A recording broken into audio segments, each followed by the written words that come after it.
How old were you when you started training? When I started training, jeez. I remember. I was like 13 years old, and I just had moved to Oakland to stay with my father. He was living in Oakland at the time, and guys down there were buff, as they call it. And I talked my father into buying me, the infamous 110-pound cement weight set, and said okay if I clean the garage out, like 'cause the garage hadn't been cleaned out in years. So I cleaned it all up, packed all the newspaper, and we took it down to a recycling company and got the money for it and went down and bought my first weight set. And that's when I first started training, just curls, a bunch of curls, that's it. Curls and push-ups. Didn't even worry about your legs. Don't even, just put 501s on and it's all good. That's how I got started in that. And it just, I moved back to Fresno, and me and my brother and a friend of mine, Mike Garza, we started training at the neighborhood gym. It's called Danae's Gym. And that's when we first, I guess, started like doing legs after like 3 years of just hardcore push-ups and curls.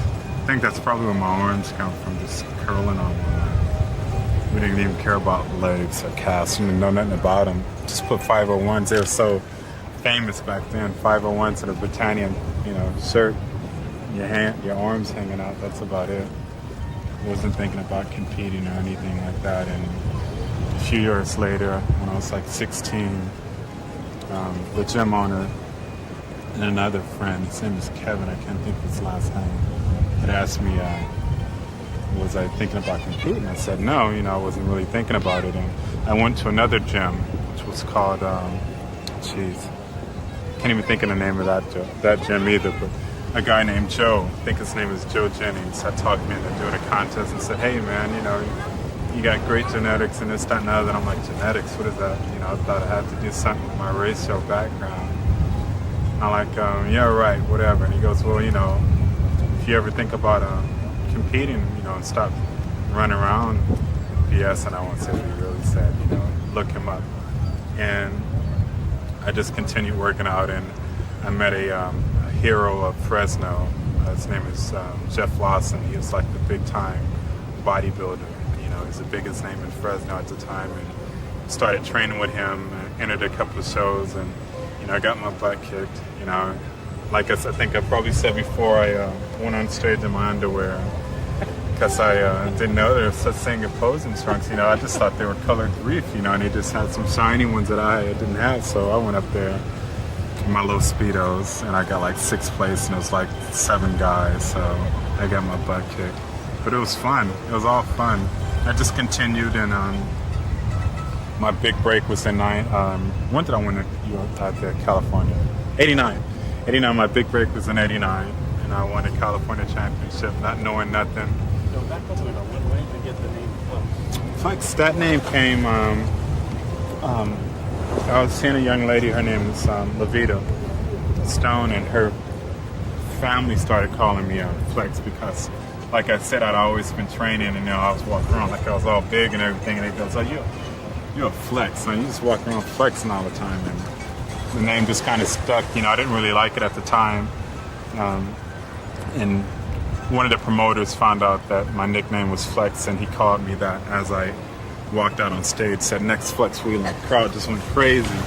And ever since then, I just kept it because it's a really good crowd response. And in this sport, you need something besides your physique that's going to stand out when they say your name. It's synonymous with who they're talking about.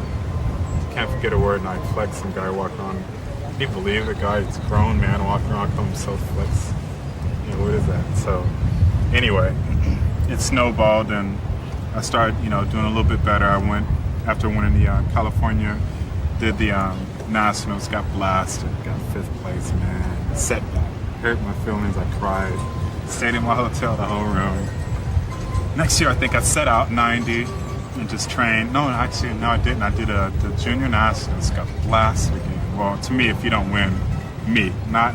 And a lot of these things, what I'm saying this is about me. So don't you people misunderstand me and say, oh, because I said it that's the way the standard should be. I'm talking about myself.